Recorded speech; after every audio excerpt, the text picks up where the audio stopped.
Hello viewers, welcome to Bharati's creative gardening and cooking. ఈరోజు టేస్టీగా ఉండే మజ్జిగ మిగిలిపోతే చేసుకునే చిన్న వంటకం చెప్తాను. మెంతి మజ్జిగ అంటారు. ఇది పూర్వకాలం వంటకం అన్నమాట. నానమ్మలు అమ్మమ్మలు చేసేవి.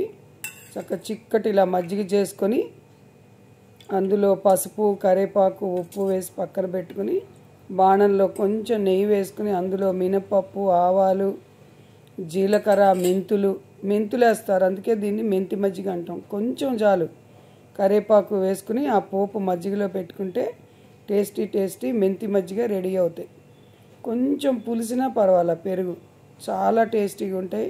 హెల్దీ, చాలా కమ్మగా ఉంటుంది. కమ్మటి పెరుగుతో కూడా చేసుకోవచ్చు, మజ్జిగతో. ఎవరికైనా తెలియకపోతే చేసుకుంటారని పెట్టా. ఛానల్ లైక్ చేసి తప్పకుండా సబ్స్క్రైబ్ చేసుకొని చూడండి.